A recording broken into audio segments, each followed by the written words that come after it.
Yes. What are you saying? Say your question. Yes. How do we be part of that work? Part of that work to bring the light of Islam into every house. That's what we're doing. This is what we're doing. How are you going to bring the work? How are you going to bring the light of Islam? Because, let me back up a little bit, for everyone's benefit. Shaykh Efendi, he told the story. Once Holy Prophet ﷺ, he came back from a war, and his beard was dusty. We cannot say his beard was white because his beard didn't turn white even after his pass, no? It was dusty, maybe white from the dust, and it was looking very tired and very old. And his daughter, Hazrati Fatima, is saying, "Oh, my father, I'm feeling very sorry seeing you like this. You are getting along with your age, but still you are pushing yourself so hard. I'm asking you when you are going to rest a little bit." And he's saying, "Oh, my daughter, there is no rest for us. I will not rest until," do you see that sun shining into every house when the sun rises? The sun is shining into every house. Whether it's a believer or unbeliever, whether that one is a friend of Allah, is an enemy to Haqq, the sun still shining? He says, yes, I will not rest until the sun of Islam shines into every home, into every house. You're asking, how are we going to be part of that work? Be with those ones that they are raising the sun in your heart first. I'm not just using nice words, it's not. Meaning, be with those ones who are making you to awaken your spirit and your faith, to make you feel alive for Allah, not alive because you have your work, your money, your job, no, that becomes unimportant to you. You're alive because you feel that, subhanallah, I feel that I'm living for Allah's sake. I'm doing something for Allah's sake. Be with those. When the sun is shining in your heart, that time everywhere you go, you're going to bring light to people too. You're going to bring light. You will know how to speak, how to behave, how to react. Because that time you're going to do things that will make you alive. People are doing things to make their hearts to feel alive. That is a reality.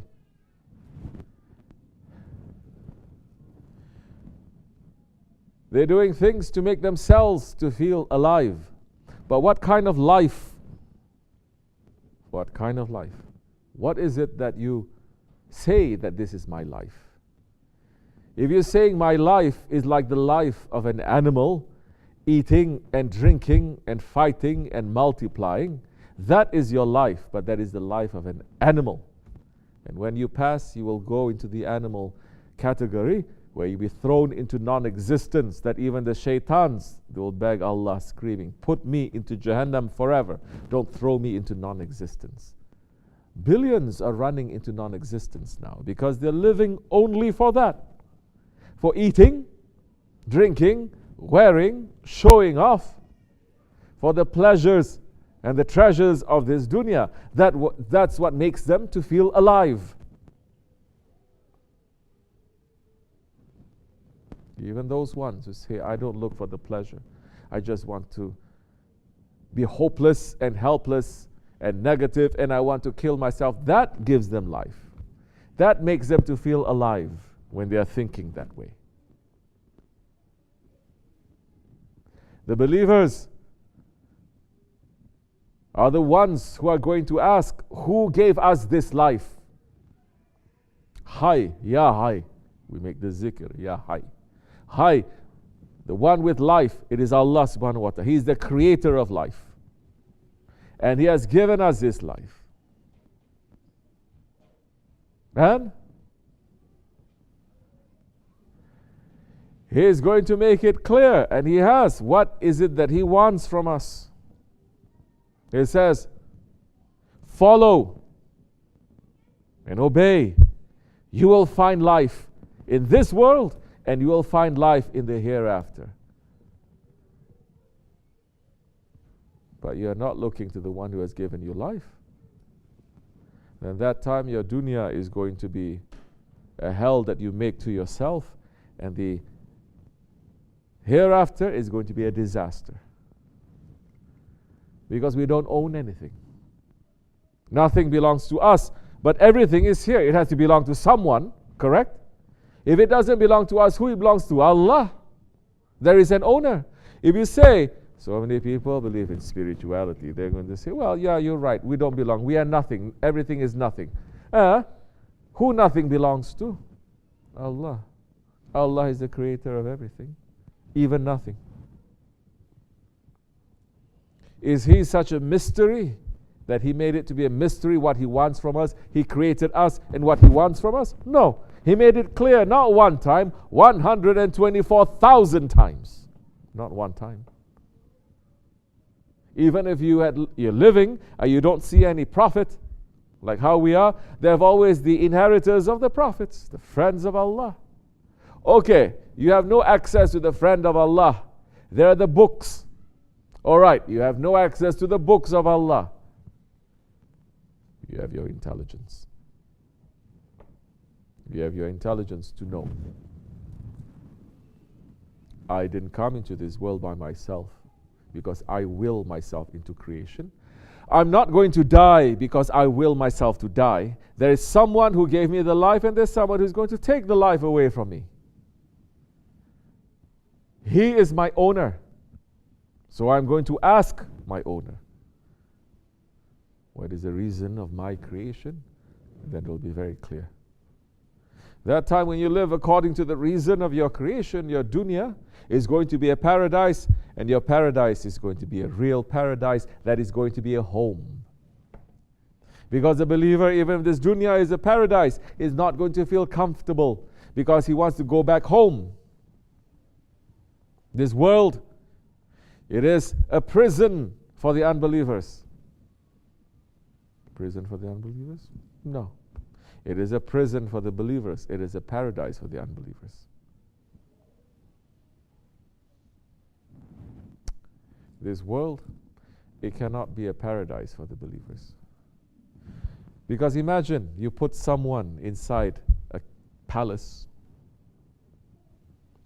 and whatever he wants, whatever he desires, everything is given to him, but you say one day, it can be 1 year, 100 years, 1,000 years, one day everything that you're experiencing right now is going to end. And you're going to be thrown into prison. How you think that one who is living in the palace is going to feel? Is he going to enjoy? He's not going to enjoy. Because at the back of his head, he's always saying, this is going to end, this is going to end, this is nothing, this is all fake. That is real. What if you say to this prisoner, this prison you're staying in, one day you will get out from this prison and you're going to enter into a paradise forever. That time that prison becomes a paradise. You're not going to feel nothing. Even the challenges that are going to come, you're going to say, it's a prison. It's not a paradise. It's okay. One day I'm going to escape. One day I'm going to go back to my original home.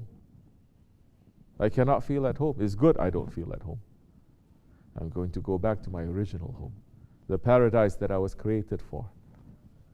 So all 124,000 prophets, they are sent to remind us of our original home. Never 124,000 prophets teaching you how to live in this dunya and how to make this dunya to be your home. Never. They teach you some basic things, maybe just to live in this dunya, but never to run. Give me one ayat in the Quran Karim that's saying run for the dunya. Run for the pleasures of the dunya. Run for the secrets of the dunya. Or is Allah subhanahu wa ta'ala over and over again saying dunya, it is nothing but a deception for you. It is nothing but a trick for you. It is nothing but amusement for you. So we had believers who were believing in that. And because they were believing, this dunya then became a paradise. And they were able to give Because Ahli Paradise, in reality, they don't take, they give. More coming, they give. There was one saint once upon a time, fits now. Allah subhanahu wa ta'ala showing him the reality of people. He went to visit the hellfire. And he sees there are so many people, they're sitting in those sofra, those long tables that we have in the Dergah. In front of them was so much delicious food that was in front of them. This is in hell. And they were all very hungry. They were starving. And in front of them, what do you call them? Kasha? Kashuk. The wooden spoon. The Dergah. You eat with a wooden spoon. You don't use fork and knife. Using your left hand to eat. No. Using wooden spoon. There's a reason. There's so many secrets to that. In front of them was a wooden spoon, but instead of the wooden spoon being maybe this long, it was, let's say, 1 meter long. Okay? 1 meter long is how many feet? About 2 feet? 3 feet. Huh? 3 feet. 3 feet long. Pretty long. What were they doing? They were taking that and they were trying to eat. But because the spoons were so long, they were eating, they were trying to bring that, and this one was poking into this one's eye, the other one was trying to do poking into this eye. They start fighting with each other. No one was eating, everyone is fighting. The saint was looking. Then another vision opened to him, and he saw the paradise. The people were sitting around. They had faces that are clean and bright. And they were sitting at the sofa too, and there was food in front of them, and they have the kashuk, the wooden spoon, in front of them, same size too, 3 feet long. But they were not fighting. Why were they not fighting? Huh? Wait, I'm talking about food. You should wake up a little bit. Yeah. Wait. They were not fighting. They managed to eat. How did they manage to eat? They were taking that spoon and they were reaching and they were picking up the food and they were feeding each other. This one is feeding that one. This one is feeding this one, and this one is feeding him. So everyone, it was just giving. No one was taking for himself. That time, the Ahli Jannat turns the place to become a Jannat because you give, you don't take. But even if everything was given to you and it was Jannat, but you put inside Ahli Nar, people of the fire, they're going to burn down the whole of paradise. So it is not, Jannat is not the mansions and the palaces and the huris and the diamonds. No, Jannat is the people. Jahannam, it is not the Zabanis and it is not the fire. It is the people who bring that. Now, we have to say a couple of things like this to make people to understand, because we are in the month of Safar and no one talks about the fear of Allah anymore. But the hellfire, it is a reality. How many times Shaykh gave us that sohbat saying, as much as you can hold the fire, do the wrong thing. Huh? They're saying, you want to do something wrong, do it. As much as you can hold the fire, do that. This is a warning, his words for me and it's for you. So, we need to learn from the Ahli Jannat. Don't learn from the Ahli Dunya. You're going to learn from the Ahli Dunya, at the end, it is just Jahannam. But Allah subhanahu wa ta'ala did not create us for Jahannam. He created us for the paradise. And some he says, I created you for me. May Allah make us to be with our Shaykh, inshallah. Al-Fatiha. Assalamu alaikum.